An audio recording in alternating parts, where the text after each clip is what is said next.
نحمده ونصلي على رسوله الكريم اما بعد فاعوذ بالله من الشیطان الرجیم بسم اللہ الرحمن الرحیم۔ دعا کے آداب و شرائط اور جس عنوان پر گفتگو کرنے والا ہوں، کل بھی ہمارا عنوان دعا کے متعلق تھا، آج اس سے آگے دعا کے آداب اور شرائط کیا ہیں اس کے بارے میں گفتگو کریں گے۔ اللہ تعالیٰ سے دعا کرتا ہوں کہ اللہ تعالیٰ مجھے صحیح میں نے گفتگو کرنے کی توفیق عطا فرمائے۔ کسی بھی چیز کی قبولیت کے ضروری ہے کہ اس کے آداب و شرائط کی ملحوظ خاطر رکھا جائے، چنانچہ دعا سے قبل حسب ذیل باتوں کا خیال رکھنا ضروری ہے۔ اخلاص، دعا صرف اللہ سے مانگنی چاہیے۔ ارشاد باری تعالیٰ فادعوا اللہ مخلصین لہ الدین ولو کرہ الکافرون، سورۃ مومن 14 نمبر آیات۔ لہذا اللہ کو خالصتاً اسی کی حاکمیت تسلیم کرتے ہوئے پکارا کرو، اگرچہ کافر اسے برا ہی مانے۔ ادعوا اللہ وانتم موقنون بالإجابة واعلموا ان اللہ لا يستجیب من قبل غافل۔ بخاری۔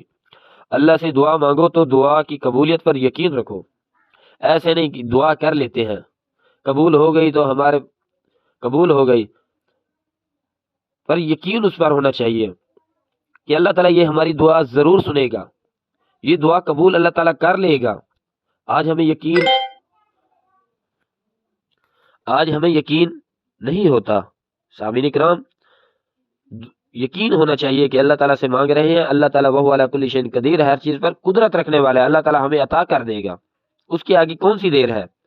اللہ تعالیٰ تو اس طرح کہتے ہیں کہ جن انسان پورے چٹیل میدان میں کھڑ جائیں اور مجھ سے مانگے، جو کچھ مانگتے ہیں میں ان کو عطا کر دوں، ان کی سوچ کے مطابق ان کی جو مانگ رہے ہیں ان کو دے دوں، اس طرح میرے خزانے میں کمی بھی نہیں ہوگی۔ ایک سوئی ڈباؤ سمندر میں اور اس کو نکالیں جتنا اس پر پانی لگا ہوا ہوتا ہے، کتنا پانی لگتا ہے، آپ آج تجربہ کر لیں، گلاس میں ڈبو کے نکالیں کتنا پانی لگتا ہے۔ سامعین کرام، کیونکہ اللہ تعالیٰ غافل اور بے پرواہ دل کی دعا قبول نہیں کرتا۔ آج ہی ان کے ساری سے دعا کرتے وقت آج ہی ان کے ساری کا اظہار کرنا چاہیے۔ ارشاد باری ادعوا ربکم تضرعا وخفیہ، سورۃ الاعراف 55 نمبر آیات نمبر۔ سامعین کرام، ترجمہ، اپنے پروردگار کو گڑ گڑاتے اور چپکے چپکے پکارو۔ دعا دراصل اصل سوال کی طرح ہے اور سوال کے لیے آج ان کی ساری ضروری ہے۔ اس طرح اپنے گناہوں کا اعتراف، آئندہ کے لیے اس کے انتجاب کا عہد اور پر ندامت بھی ہونی چاہیے۔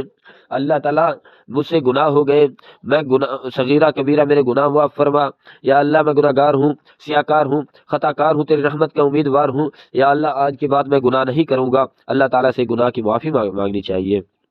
دعا سے قبل اللہ تعالیٰ کی حمد و ثنا کرنی چاہیے اور رسول اللہ صلی اللہ علیہ وسلم پر درود بھیجنا چاہیے۔ ترمذی شریف میں حدیث ہے، چنانچہ حمد کے لیے سورۃ فاتحہ کے علاوہ یہ حمد بھی ثابت ہے، یا ربک الحمد کما ینبغی لجلال وجہک وعظیم سلطانک، یا رب آپ کے لیے سب تعریفیں ہیں جیسا کہ آپ کے چہرے کے جلال کے لائق ہے اور جیسا کہ آپ کی عظیم سلطنت کے لائق ہے۔ سنن ابی ماجہ میں۔